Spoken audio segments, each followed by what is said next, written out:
Gloire à Dieu. Alléluia. Acclamons notre Seigneur.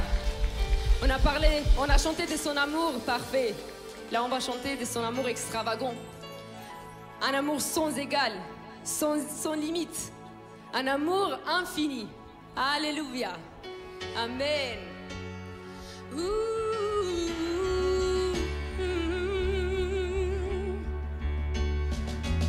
Alléluia.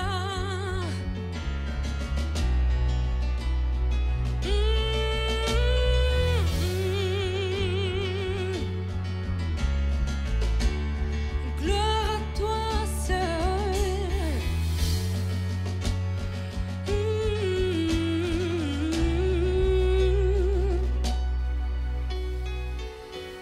Avant mes premiers mots, tu me connaissais déjà. Oui, tu es si bon envers moi. Avant mon premier souffle, tu mis ta vie au moins. Oui, tu es si tendre envers moi. Déclarez-le ce matin. Oh, l'amour renversant, extravagant, infini de Dieu. Sans faiblir, il me cherche, il me poursuit, me ramène à lui. Je suis indigne et sans mérite, mais pour moi tu t'es livré. Oh, l'amour renversant, extravagant, infini de Dieu.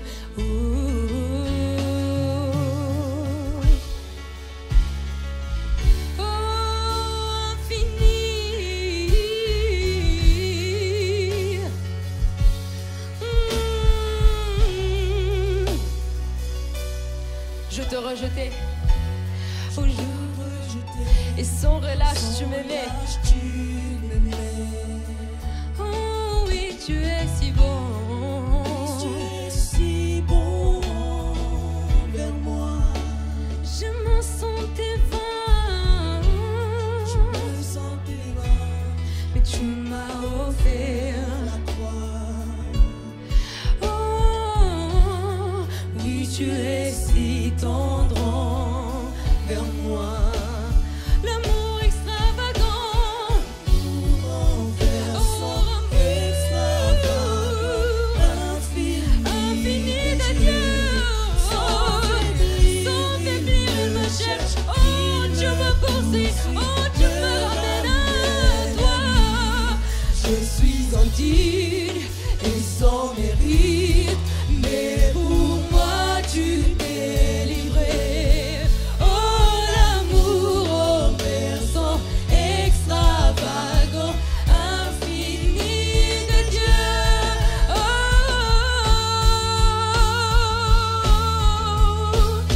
Oh, infini. Oh, merci pour ton amour infini.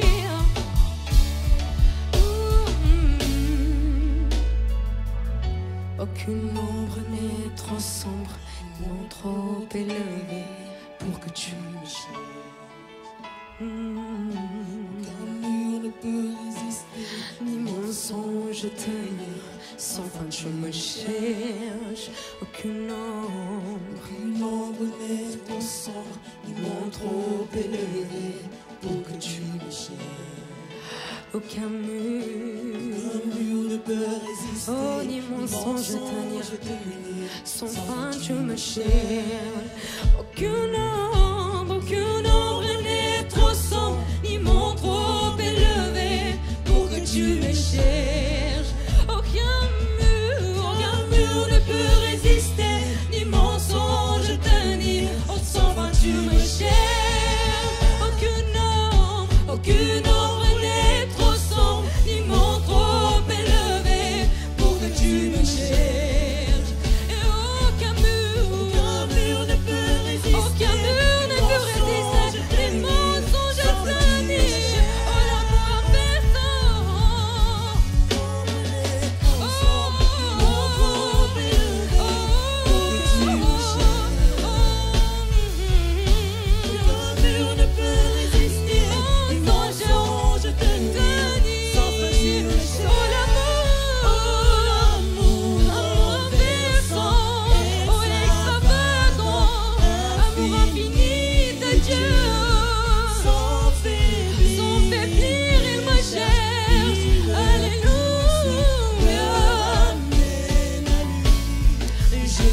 indigne et sans mérite, mais pour moi tu t'es livré.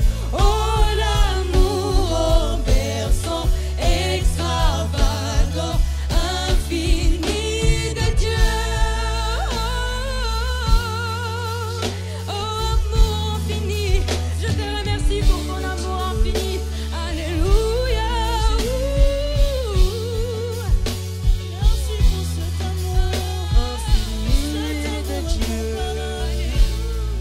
Oh, l'amour renversant, extravagant, infini de Dieu.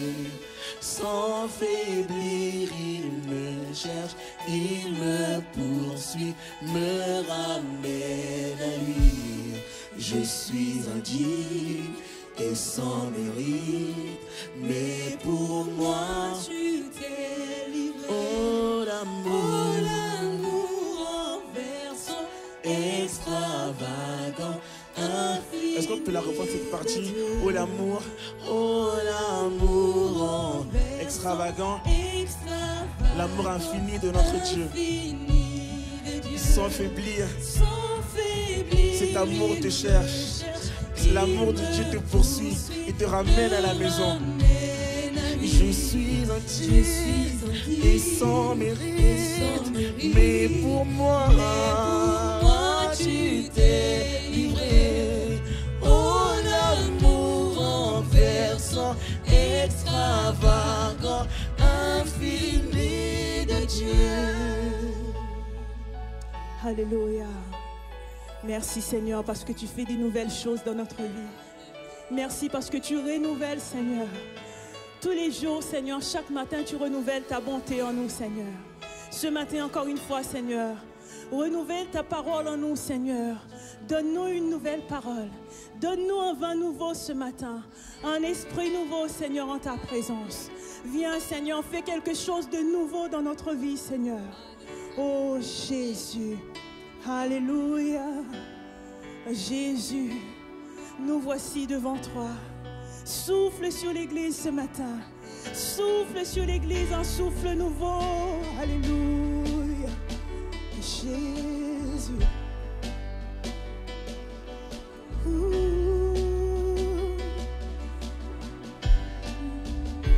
Sous la pression.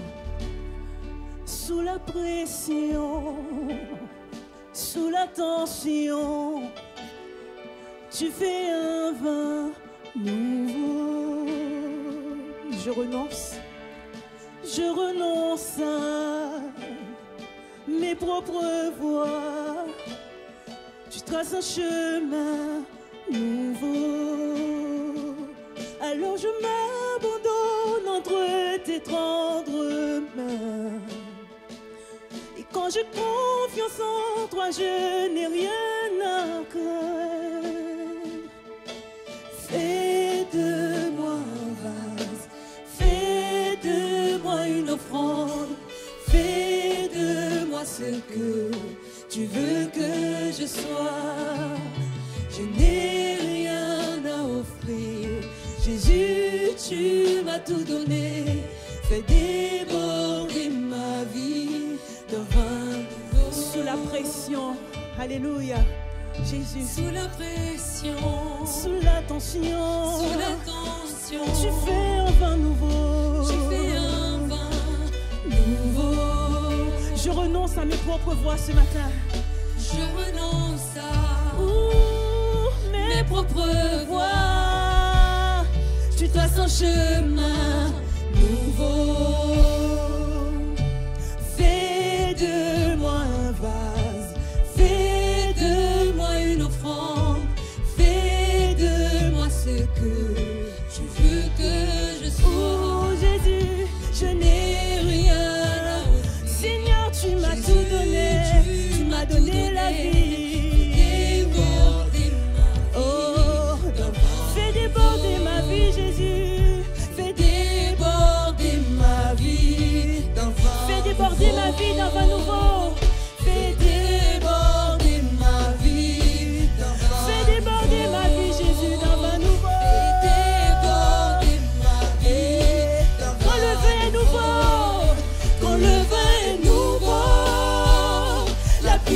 est nouvelle. Il y a la liberté et le royaume est là. Je laisse mes anciennes flammes pour qu'un feu nouveau brûle en moi. Demande à Dieu un vin nouveau ce matin dans ta vie. Quand le vin est nouveau, quand le vin est nouveau, la puissance est nouvelle. Il y a la liberté et le royaume est là. Je laisse mes anciennes flammes pour qu'un feu nouveau brûle en moi. proclame-le quand le vin est nouveau. Quand le vin est nouveau, la puissance est nouvelle. Cherche une nouvelle puissance ce matin dans la présence de Dieu. Il y a la liberté ce matin. Reçois ta liberté dans la présence de Dieu. Je laisse mes anciennes flammes pour qu'un feu nouveau brûle en moi. Encore une fois, quand le vin est nouveau, cherche la puissance du Saint-Esprit. Quand le vin est nouveau, la puissance est nouvelle. Il y a la liberté et le royaume est là. Je laisse mes anciennes flammes pour qu'un feu nouveau. Je laisse mes anciennes flammes. Je laisse mes anciennes flammes pour qu'un feu nouveau. Je laisse mes anciennes flammes. Je laisse mes anciennes vies. Je laisse mes anciens désirs pour qu'un feu nouveau brûle. Je laisse mes anciennes flammes pour qu'un feu nouveau. Je laisse mon ancienne vie. Je laisse mes anciennes flammes pour qu'un feu nouveau brûle en moi. Pour qu'un feu nouveau brûle en moi. Pour qu'un feu nouveau, pour qu'un feu nouveau brûle. Seigneur, allume la flamme que tu as mise en nous, Seigneur. Pour qu'un feu nouveau brûle en moi. Je laisse pour qu'un feu nouveau brûle en moi.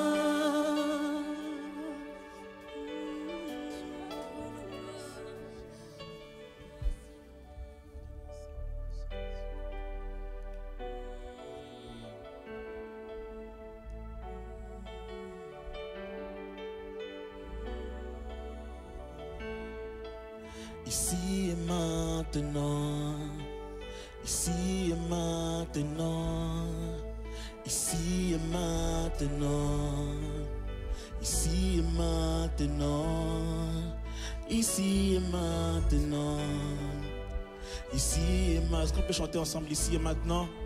Ici et maintenant, ici et maintenant, je reçois mon miracle. Je reçois ma guérison. Ma prière est exaucée, Seigneur. Tes oreilles ne sont pas sourdes.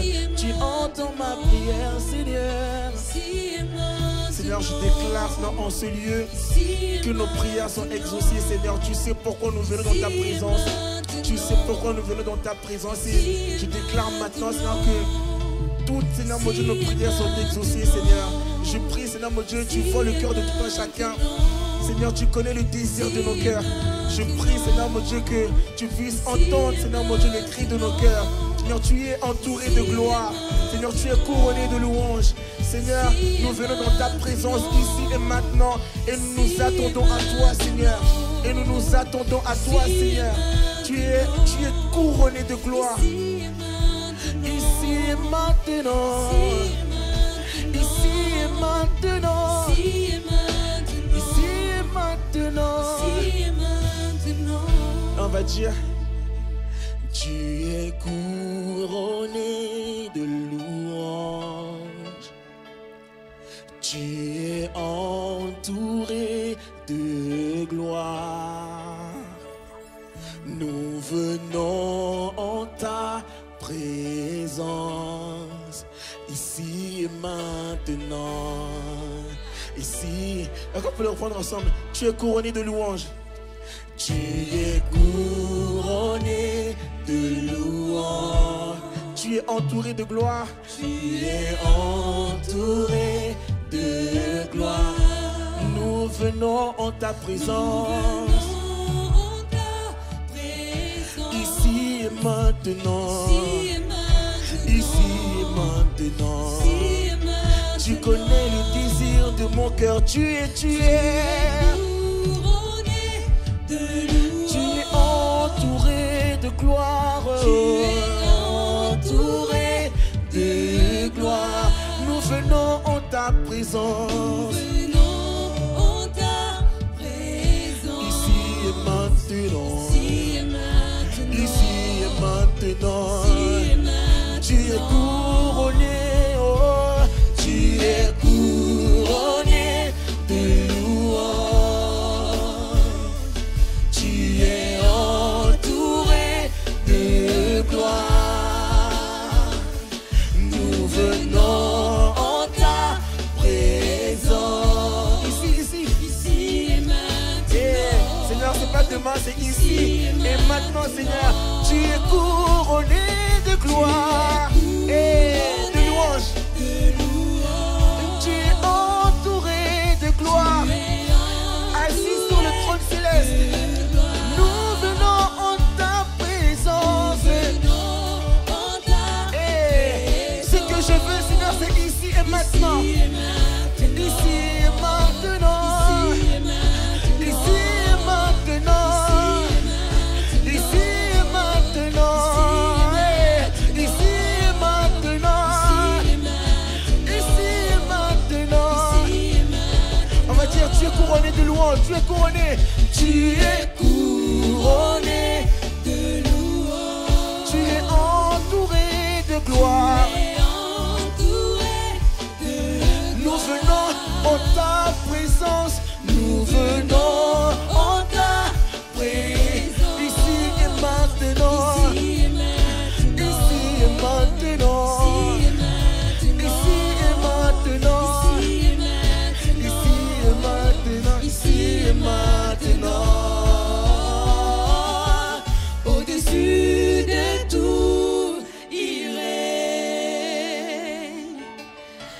Digne de louange. Nous chanterons combien Dieu est grand. Et au-dessus de tout, il règne. Au-dessus de tout, il règne. Oh, tu es digne de louange. Alléluia, nous chanterons. Oh, combien tu es grand. Au-dessus et au-dessus de tout, il règne. Au-dessus de tout, il règne. Mon Dieu, mon Seigneur est digne de louange. Alléluia. Et c'est pour ça que nous chanterons. Alléluia. Combien Dieu est grand. Au-dessus et au-dessus de tout, il règne. Au-dessus de tout. Déclarez ce matin, notre Dieu, il règne. Il règne sur notre maladie, sur notre passé. Notre Dieu, il est au-dessus de tout. Alléluia. Nous chanterons combien Dieu est grand. Combien Dieu est grand. Alléluia. Combien Dieu est grand. Chantons-le pour chante-le. Dieu est grand. Oh, combien tu es grand, mon Seigneur. Oh, tous verront. Oh, tous verront combien tu es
chanterai, je proclamerai combien tu es grand. Amen. On va ouvrir la parole de Dieu dans l'évangile de Marc au chapitre 7, verset 24. Marc chapitre 7, verset 24.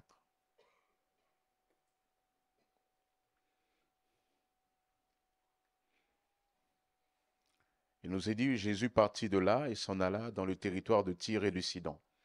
Il entra dans une maison, désirant que personne ne le sache, mais il ne put rester caché. Car une femme dont la fillette avait un esprit impur entendit parler de lui et vint se jeter à ses pieds. Cette femme était une non-juive d'origine syro-phénicienne. Elle le pria de chasser le démon hors de sa fille. Jésus lui dit, « Laisse d'abord les enfants se rassasier, car il n'est pas bien de prendre le pain des enfants et de le jeter aux petits chiens. » « Oui, Seigneur, lui répondit-elle, mais les petits chiens, sous la table, mangent les miettes des enfants. Alors il lui dit, « À cause de cette parole, tu peux t'en aller. Le démon est sorti de ta fille. » Et quand elle rentra chez elle, elle trouva l'enfant couché sur le lit. Le démon était sorti. Amen. Amen.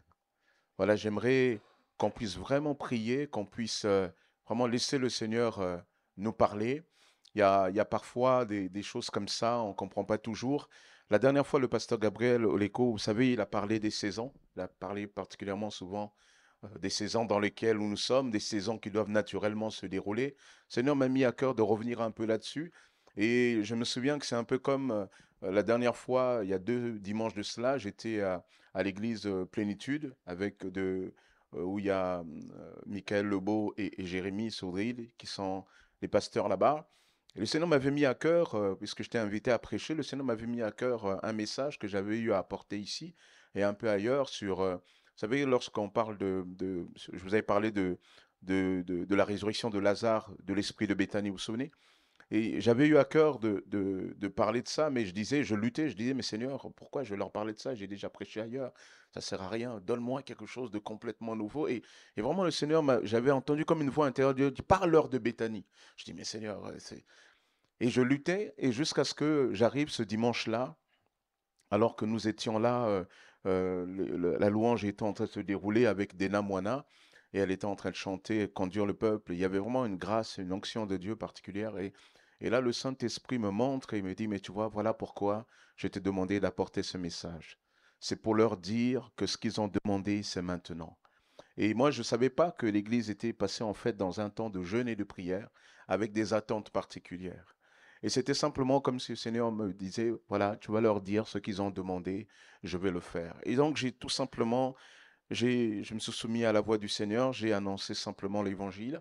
Et à la fin, j'ai fait un appel parce que Dieu voulait leur accorder ce qu'ils avaient demandé. Et donc, on a prié pour les gens, j'ai imposé les mains. Et voici qu'une sœur qui était là, elle avait entendu, ça c'est un des cas qu'on m'a rapporté, je crois que Dieu a agi plus profondément encore avec d'autres cas. Et des gens vraiment reçus, ils m'en ont fait le retour. Mais elle, c'est le cas qu'on nous a rapporté. Elle était venue, elle avait entendu dans la prédication où j'évoquais le cas de Naaman, le Syrien, qui avait tout simplement obéi à Dieu, qui il y a un temps a eu de la résistance, mais a décidé d'obéir à Dieu et d'aller tout simplement se plonger 7 fois dans le Jourdain. Et là, il a été guéri complètement de sa lèpre. Il nous a dit que sa peau revint comme celui d'un bébé. Et cette sœur-là, elle était là, elle s'est simplement approchée et pour qu'on prie pour elle, elle était en lutte. Pourquoi? Parce que ça faisait, je ne sais pas si c'était des mois ou années, mais en tout cas depuis très longtemps, les médecins avaient diagnostiqué, pour elle, ils avaient fait des examens, ils avaient dit qu'elle avait perdu le goût et l'odorat. Voilà, elle avait perdu complètement tout ça. Les médecins l'avaient diagnostiqué, je ne pense pas que c'était suite à la Covid, mais elle avait comme une maladie et ils ont dit, vous ne sentirez plus rien, etc. Et donc, quand elle mangeait les plats, il n'y avait aucune saveur. Ça fait bizarre, mais ça existe des gens comme ça. Et certains ont expérimenté malheureusement cela parmi les symptômes de la Covid. Mais elle, vraiment, ils avaient diagnostiqué, il n'y avait plus rien.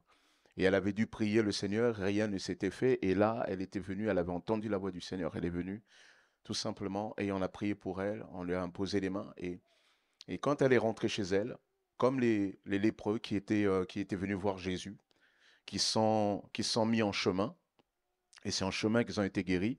Elle, quand elle est rentrée chez elle, à ce moment-là, elle a préparé à manger comme d'habitude. Et voici que quand elle va porter la cuillère à fourchette à sa bouche, pour la première fois depuis longtemps, elle va ressentir le goût de l'aliment. Elle va être complètement délivrée de ce qui l'empêchait de cette maladie dans laquelle elle était. Dieu avait intervenu, Dieu avait ce jour-là manifesté que ce qu'ils avaient demandé, c'était pour maintenant, et ça, c'était un des signes. Et moi, pourquoi je dis cela? C'est pas tant pour moi, c'est surtout pour dire que lorsque souvent des serviteurs de Dieu viennent, il y a des fois on peut dire que ce qu'ils apportent c'est comme un peu découpé ou détaché, mais si vous prêtez attention, si vous suivez le mouvement de l'esprit, parce que c'est un même esprit qui inspire. Et quand l'esprit inspire et nous fait comme insister sur un point, c'est qu'ils veulent nous dire quelque chose. Et je crois qu'il y a des personnes, ce matin, le Seigneur dit, sois attentif à ce qui est dit, parce que ce qui va être dit, c'est pour toi. C'est pour que tu saches que moi je t'aime, pour que tu saches que je veux te sortir de cette saison-là. C'est pour toi et j'aimerais vraiment qu'on puisse prier et dire Seigneur, voilà, je suis là, visite-moi, interviens pour moi, interviens dans ma vie. Vraiment prier pour que le Seigneur te touche, pour que tout à l'heure, lorsque je vais faire un appel, tu te sentes concerné, tu te lèves et que à ce moment-là, on priera pour toi pour recevoir la grâce que le Seigneur a pour toi. Amen. On va baisser la tête et vraiment demander la grâce du Seigneur. Seigneur, nous te bénissons, Père éternel, pour qui tu es. Nous te bénissons pour ce que tu fais, Seigneur. Nous sommes là autour de ta parole, autour de la méditation. Nous t'avons célébré parce que tu es un Dieu grand, tu es un Dieu tout-puissant. Seigneur, je te prie véritablement maintenant de déverser ta grâce, une grâce particulière qui ne peut venir de Dieu et de Dieu seul. Seigneur, moi je ne suis rien, je ne suis pas suffisant. Seigneur, j'ai mes limites, j'ai mes faiblesses, j'ai mes luttes, mais Seigneur, toi, tu es le Dieu tout-puissant. Tu es le Dieu compatissant. Tu es le Dieu de toute grâce. Seigneur, tu es le Dieu de toutes les saisons. Tu es le Dieu qui nous fait sortir de nos déserts. Tu es le Dieu qui nous fait sortir aussi de nos épreuves. Et Seigneur, même quand nous sommes dans l'épreuve, ta parole nous dit que tu es avec nous. Alors Seigneur, nous te bénissons. Ô Saint-Esprit, glorifie le nom de Jésus parce que toi seul peux le faire. Personne ne peut le faire comme toi. Personne. Seigneur, je viens en toute humilité te demander de me toucher, de toucher tes enfants, Seigneur, de manière à ce qu'il n'y ait pas de distance entre le prédicateur et l'auditeur, mais que tous ensemble, nous puissions expérimenter ce qui vient de toi et de toi seul. Seigneur, tu as inspiré ce qui va être dit là. Alors Père, alors que nous parlons, alors que je parle, Seigneur, tu touches les cœurs, tu convaincs, Père éternel, tu interviens dans les corps, Seigneur, tu interviens dans les vies pour la gloire de ton nom. Oh Seigneur, nous avons besoin de toi. À toi, Père, l'honneur, la gloire et la puissance au siècle des siècles. Amen. Amen. Que Dieu soit béni. Comme je le disais donc, ce message, les destinataires de ce message sont les personnes qui ont ce sentiment qu'ils sont dans une saison où le ciel semble être fermé, où le ciel semble s'être mis comme en off, comme si Dieu est comme en repos et ils sont eux dans une détresse, ils sont comme les pilotes d'avion ou les pilotes de bateau ou les commandants de bateau lorsqu'ils sont dans une détresse, ils crient Mayday, Mayday et pour l'instant ils ont l'impression que les choses n'arrivent pas, ils ont l'impression que ça n'arrive pas d'autant plus que dans leur sens ils se disent on est dans une saison, je suis dans une situation où Dieu n'a jamais fait ça autour de moi, pour comment moi je peux prétendre à cela. Ce message est pour ces personnes-là. Ces personnes qui se disent, mais Seigneur, voilà, j'ai aussi demandé là, Seigneur, est-ce qu'il y a encore quelque chose pour moi? Ce message est aussi pour toi. Je veux simplement te dire que le ciel peut être en apparence fermé, mais le ciel peut être en apparence au repos, mais le ciel peut s'ouvrir pour toi. Et le ciel va s'ouvrir pour toi, non pas parce que Dieu l'a fermé pour toi, mais le ciel va s'ouvrir pour toi parce que Dieu veut te donner la clé pour ouvrir le ciel. Il y a des fois, ce n'est pas toujours Dieu qui ferme le ciel, mais parfois, c'est nous qui n'ouvrons pas le ciel. Et je vais vous expliquer au travers de cette histoire que nous pouvons ouvrir le ciel. Et voici comment nous pouvons ouvrir le ciel. C'est par la foi. C'est par la foi. Prenons le texte. Il nous est dit que Jésus, après avoir accompli des miracles, Jésus va vraiment accomplir des miracles. Si vous regardez ce contexte de Matthieu 7, mais aussi dans Matthieu 15, vous allez voir que Jésus, vraiment, il va avoir de plus en plus de monde, de foules qui vont aller vers lui. Et il va exercer vraiment, il va annoncer l'évangile. Des miracles vont se produire, des guérisons, des personnes possédées vont être libérées, etc. Et il y a une telle pression autour de Jésus. Il est dit que même, souvent, ils étaient tellement nombreux, souvent, ils demandaient à Jésus juste qu'il les autorise à juste le toucher, etc. Et ces personnes, quand ils touchaient Jésus, ils étaient guéris, les démons fuyaient, etc. Et même souvent, ils reconnaissaient la seigneurie de Jésus. Et là, Jésus, sous pression, il y a un moment donné, il va ressentir le besoin de se reposer. Jésus va sentir le besoin de se retirer. Jésus va ressentir le besoin de mettre son ministère comme en off pendant un temps pour que lui puisse se reposer. Et pour cela, il va se retirer dans le territoire de Sidon, de Tyr et de Sidon. Il va sortir d'Israël parce qu'il avait été envoyé vers les brebis perdues de la maison d'Israël. Mais là, il va sortir d'Israël. Il va comme, entre guillemets, se mettre en off de sa mission pour qu'il puisse se reposer lui-même. Ici, c'est l'image parfois de Dieu qui quelque part, il y a un moment donné, on a l'impression qu'il ne réagit pas. Il y a un moment, on a l'impression que comme si tout s'est arrêté. Et Jésus va aller là. Et quand Jésus se retire dans ce territoire de Tyr et de Sidon, ça veut dire que Israël, à ce moment-là, ne bénéficiait pas de sa présence. Ça voulait dire aussi qu'il n'y avait plus ces miracles, il n'y avait plus ces personnes délivrées. Parce que Jésus était comme là, en repos. Il était là comme en off. Il était en repos. Il avait besoin de repos. Ça veut dire aussi que même, quel que soit l'homme ou la femme de Dieu que vous êtes, nous avons tous besoin de repos. Le Seigneur s'est reposé. Et voici que alors que Jésus est comme reposé, eh bien, il y a une personne qui va briser le repos. Tout d'abord, vous devez savoir que si la Bible dit que Dieu se repose, nous avons la possibilité, quelque part, de sortir Dieu de son repos. Vous savez, quand est-ce que la première fois l'homme a sorti Dieu de son repos? C'était dans le jardin d'Adam, le jardin d'Éden.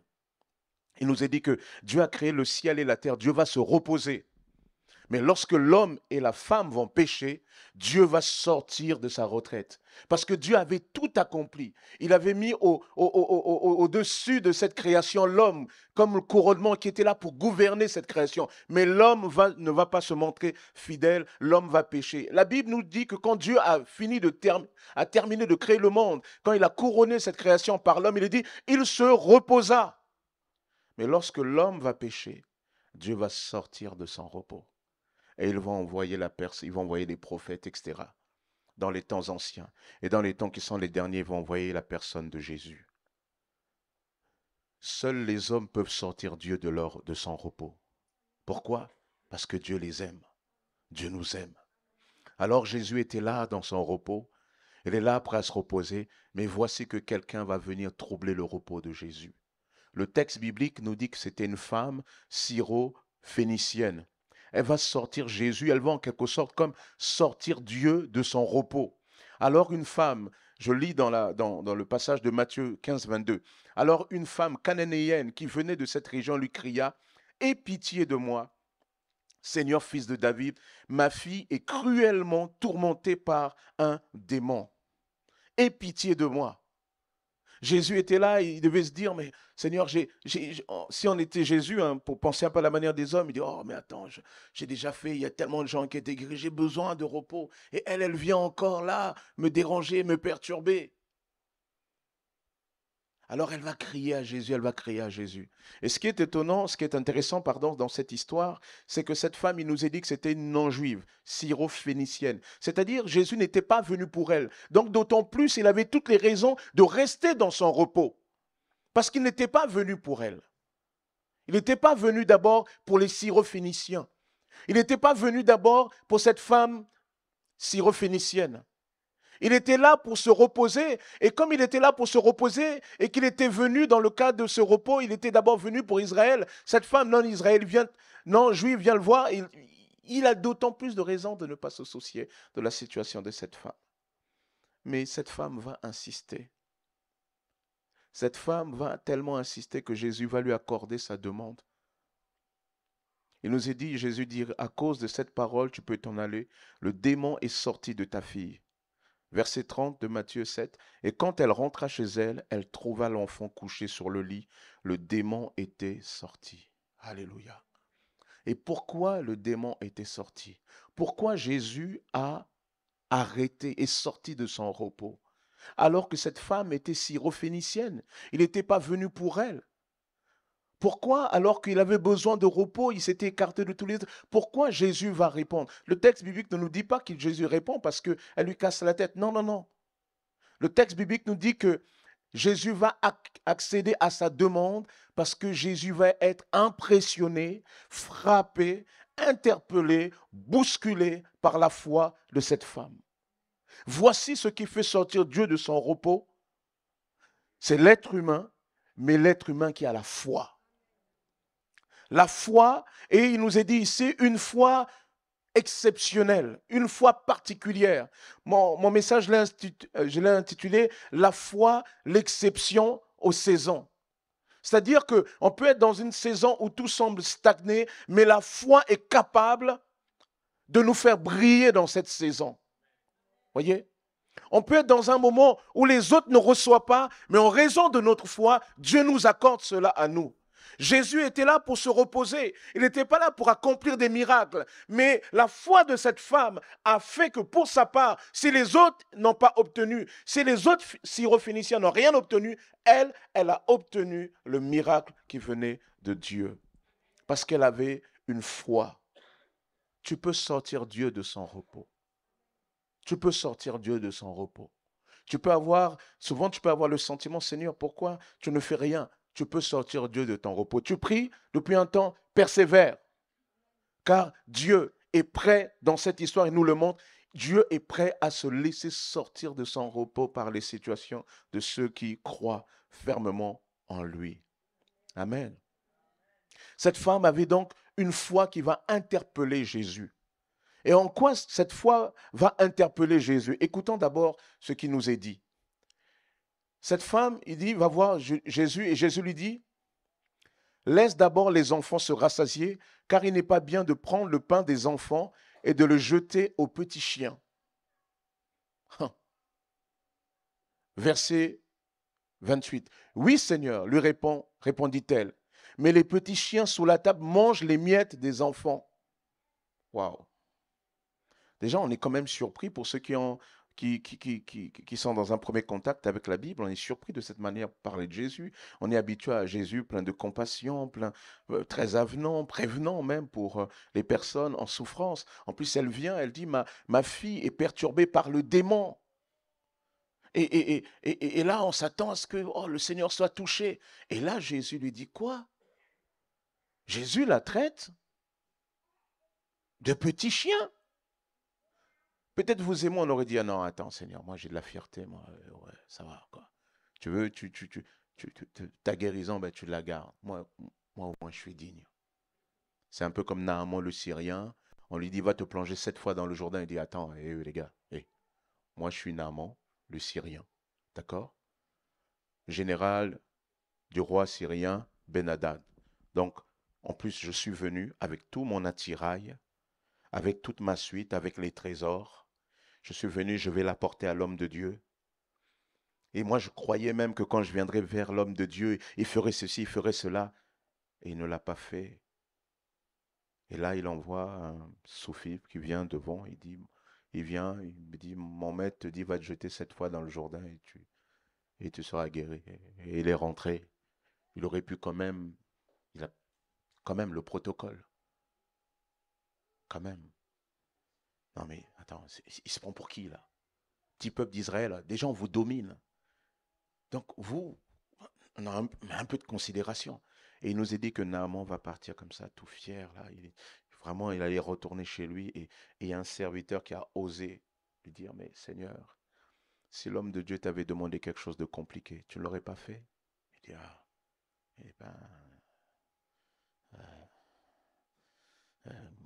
et il retourne et il dit, allons-y. Et Naaman va aller se jeter 7 fois dans le Jourdain. Il va plonger 1 fois, 2 fois. Et quand il sortit de là, il nous a dit que sa peau devint comme la peau d'un bébé, d'un enfant. Voyez?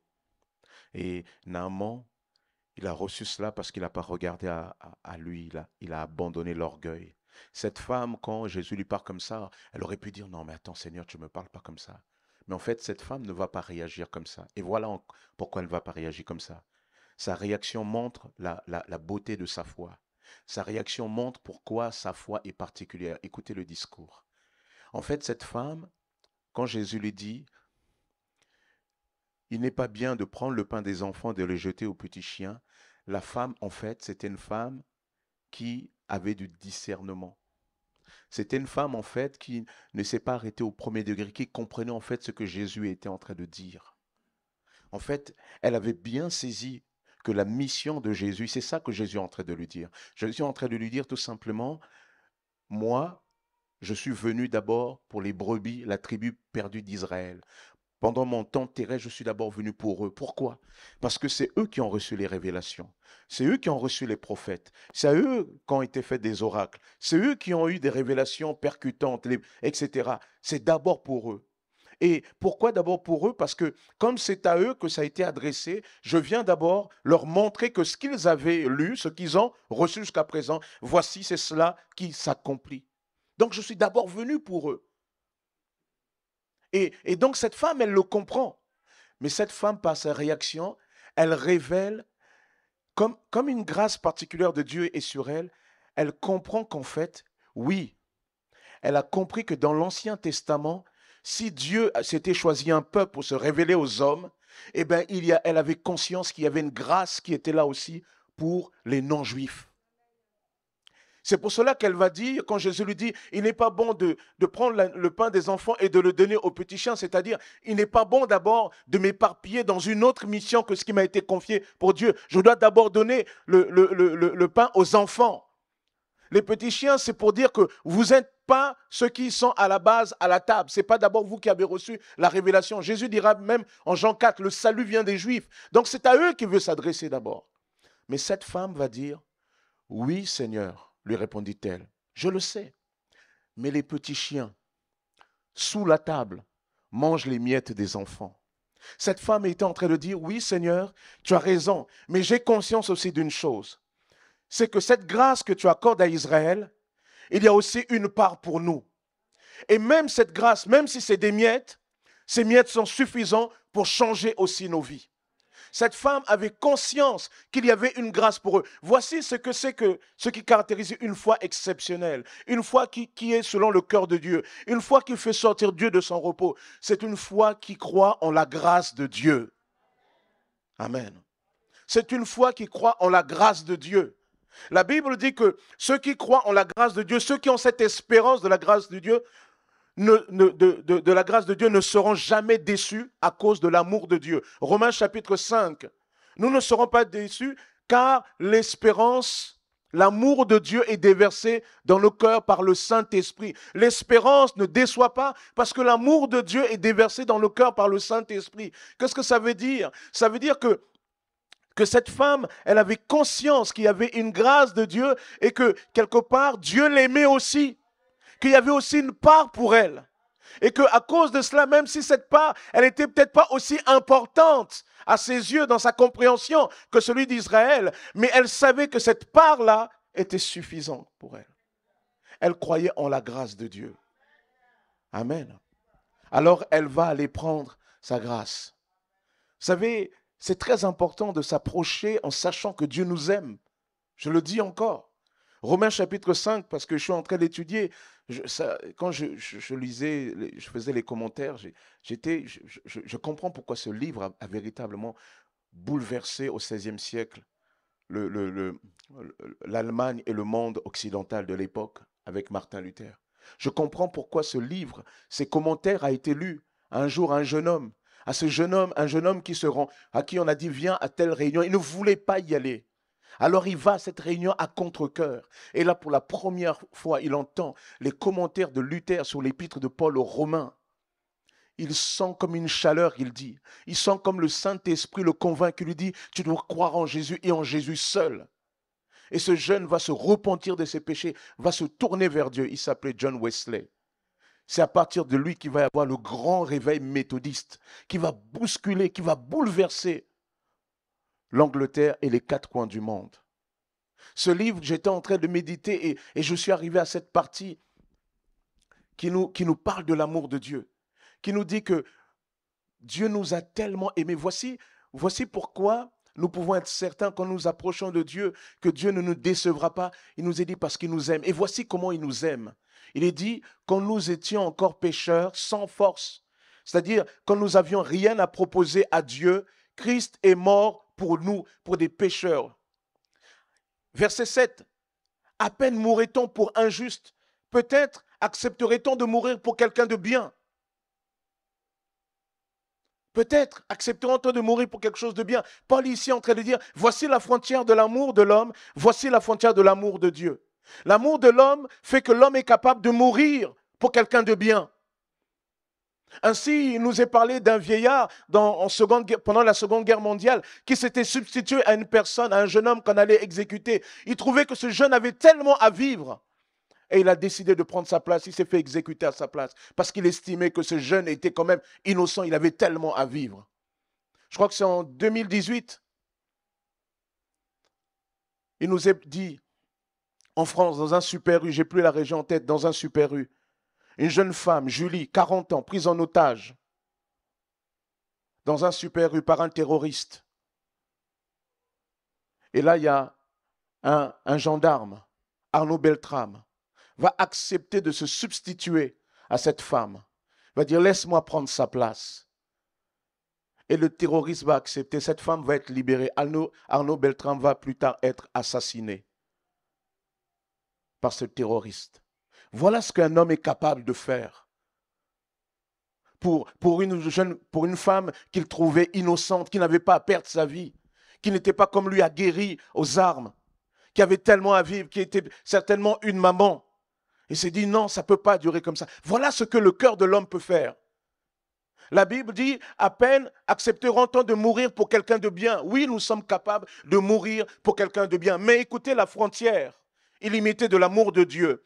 Mais voici comment Dieu prouve son amour envers nous, alors que nous étions encore des pécheurs. Christ est mort pour nous. Voici l'amour de Dieu, c'est que Dieu meurt pour des coupables.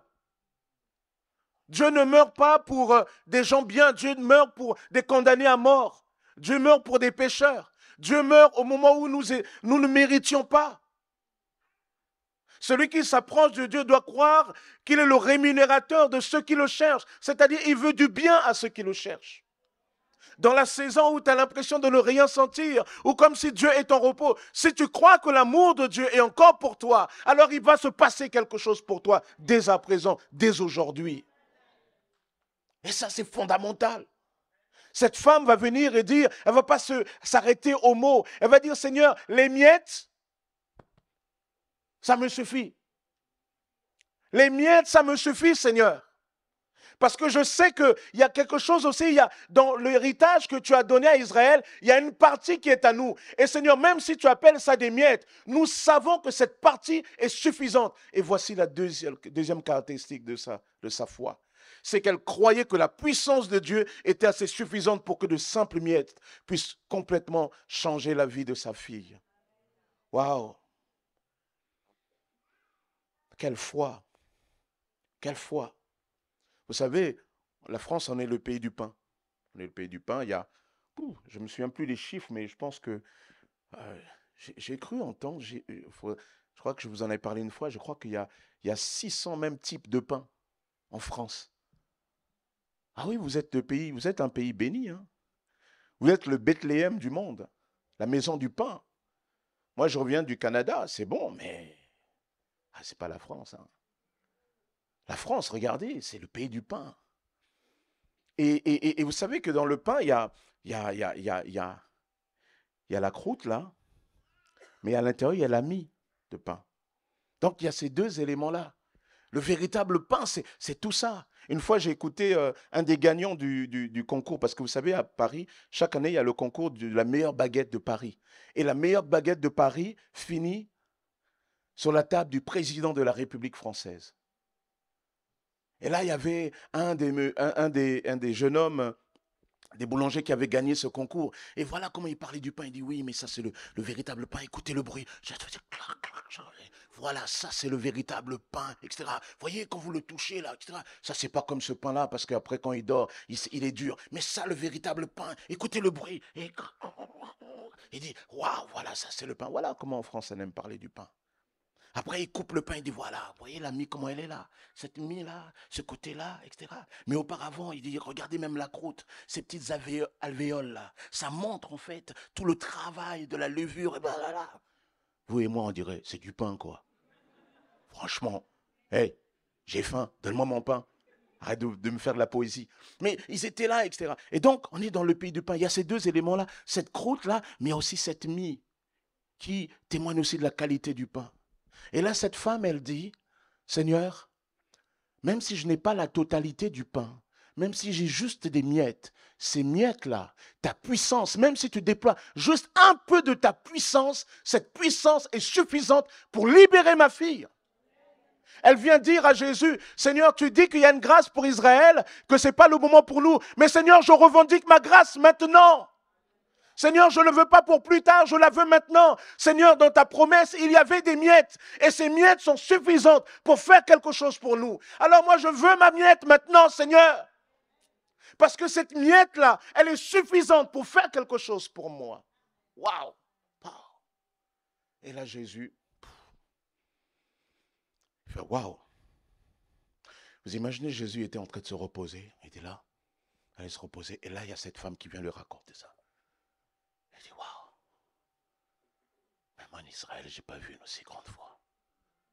Il dit, femme, à cause de cette parole que tu viens de dire, qui est en fait l'expression que tu as de ta foi en la grâce de Dieu, à cause de cette parole que tu viens de dire, qui est l'expression de la profondeur de ta foi en la puissance de Dieu, alors je te le dis, à cause de cette parole, à l'instant même, ta fille est guérie.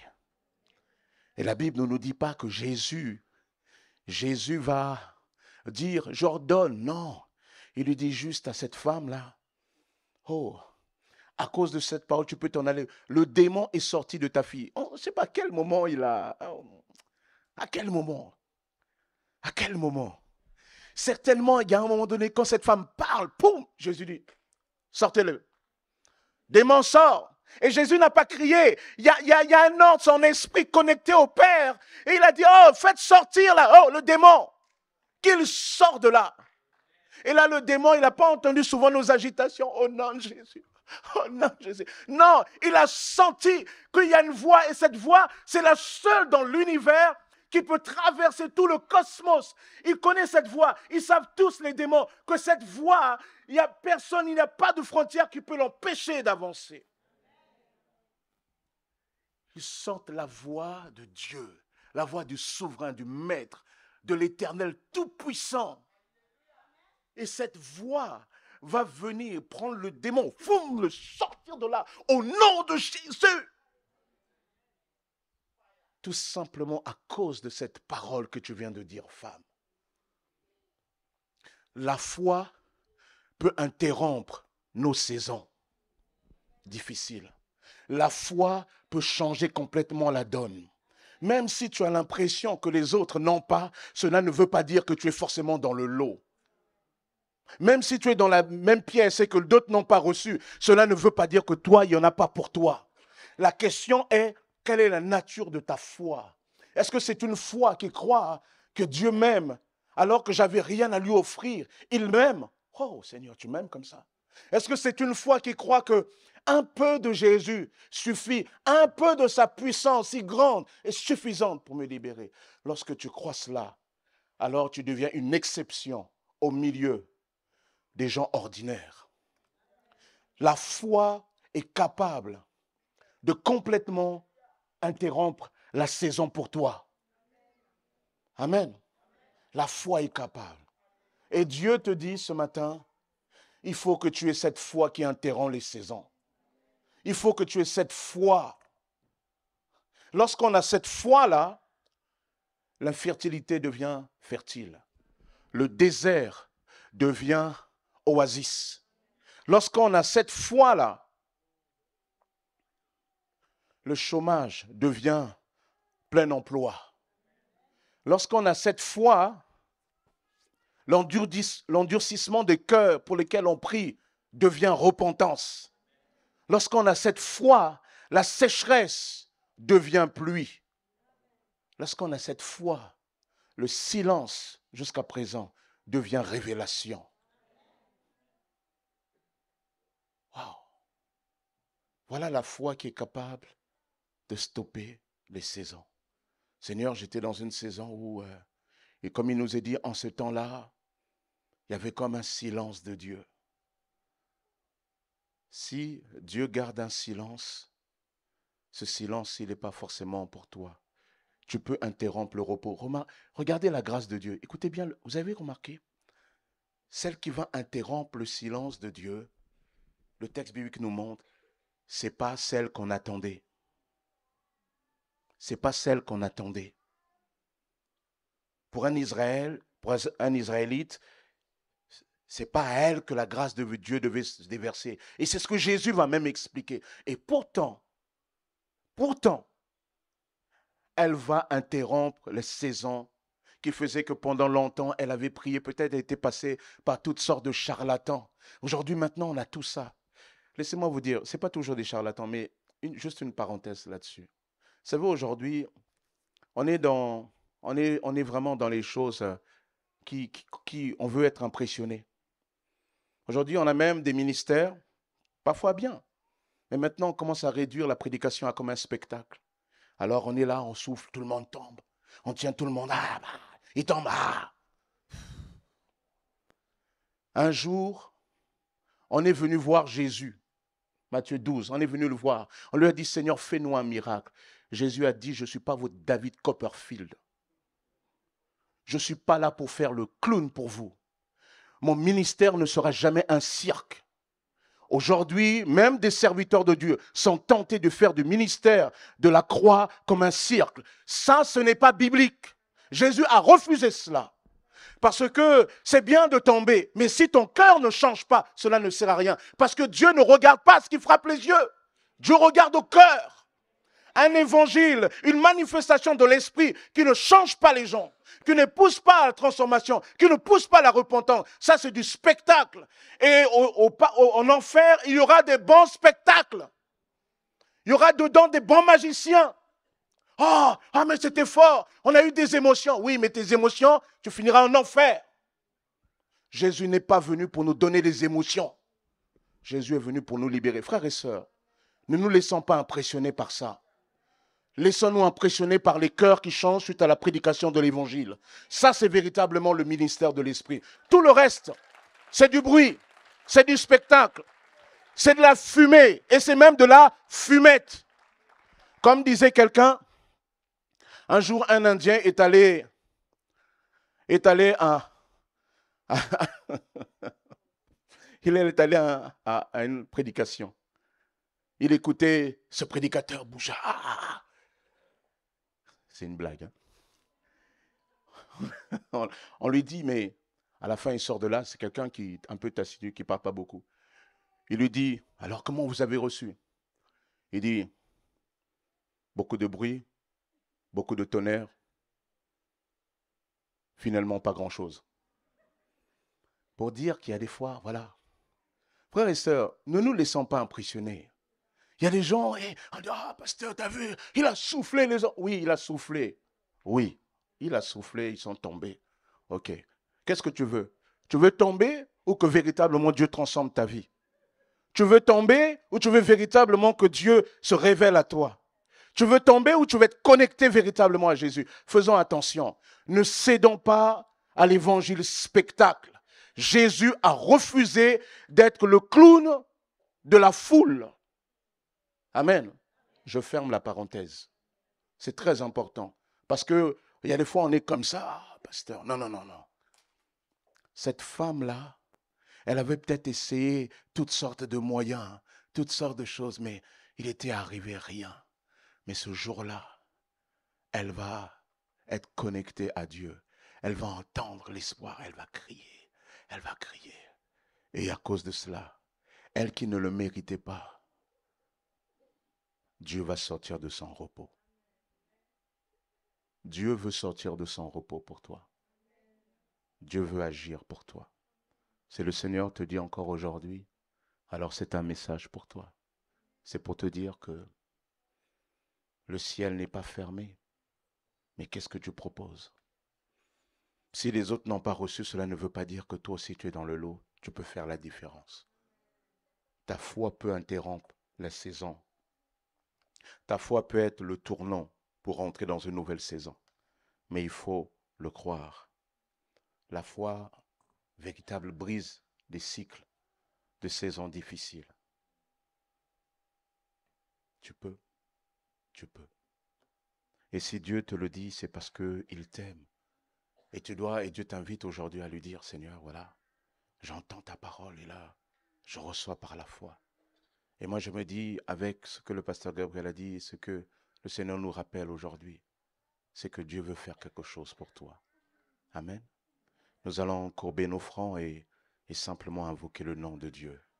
Quelle que soit ta situation, je t'invite aujourd'hui à manifester cette foi qui brise les saisons.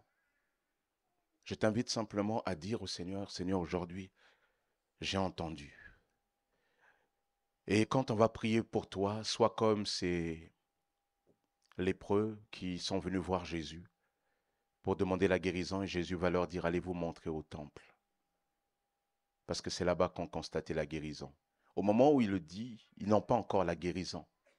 Mais sur la base de la parole de Jésus, ils vont rentrer dans la guérison puisqu'ils vont se diriger sur le chemin du temple. Et c'est dans ce chemin du temple, en posant ces actes de foi, c'est à ce moment-là que la guérison va rentrer. Alors toi aussi, le Seigneur te demande simplement de poser des actes de foi. Et le premier acte de foi, c'est, si tu le veux bien, tu te tiens debout et je vais prier pour toi. Toi que le Seigneur interpelle particulièrement. Et qui avait ce sentiment, mais Seigneur, est-ce que vraiment, lève-toi simplement. Je vais prier pour toi. Parce que le Seigneur n'est pas là simplement pour... lève-toi simplement. Crois à nouveau. Ne te fie pas à ce que les autres n'ont pas reçu. Crois à nouveau. Et je vais prier pour toi. Pour que véritablement le Seigneur manifeste ta grâce. Alors que je prie pour toi, toi aussi véritablement tu vas vraiment tourner tes regards vers le Seigneur et dire voilà Seigneur, moi je crois. Je ne sais pas quelle est ta situation, peut-être c'est une situation de maladie, de guérison, de délivrance, une situation difficile d'emploi administratif. Je vais prier pour toi. Parce que notre Dieu n'est pas simplement le Dieu du demain, du futur, il est aussi le Dieu du aujourd'hui. Et le Seigneur t'invite au aujourd'hui de sa grâce. Si véritablement tu veux rentrer dans cette foi et que tu as cette foi, tu veux la manifester, alors dis ces paroles avec moi. Seigneur Jésus, j'ai entendu ta voix. Je te demande pardon parce qu'aujourd'hui, je viens devant toi avec une foi différente, une foi en ta grâce, en ton amour pour moi, une foi en ta puissance suffisante pour intervenir dans ma situation. Seigneur, aujourd'hui, je te demande d'intervenir parce que je reçois par la foi. Merci Seigneur. Je vais maintenant prier pour toi. Seigneur, je te prie Père éternel pour tes enfants. Seigneur, ils sont là et alors que avant et pendant que ton esprit est en train d'agir, Seigneur, je te prie maintenant d'agir puissamment. Seigneur, visite tes enfants par ta puissance. Seigneur, débloque. Seigneur, débloque. Brise les chaînes, Seigneur. Brise les chaînes. Seigneur, par la foi, je vois les chaînes tomber. Seigneur, par la foi, je vois des sceaux de guérison, de délivrance. Par la foi, je vois des papiers, des situations administratives se restaurer. Je vois par la foi une situation de relation qui était difficile revenir, se restaurer. Je vois des parents se réconcilier par la foi, Seigneur, par la foi. Et je proclame, Seigneur, ta puissance, Père éternel, par ta puissance, Père. Alléluia, Jésus. Par la foi, par la foi, Seigneur, l'année prochaine, un enfant. par la foi. Seigneur, tu agis.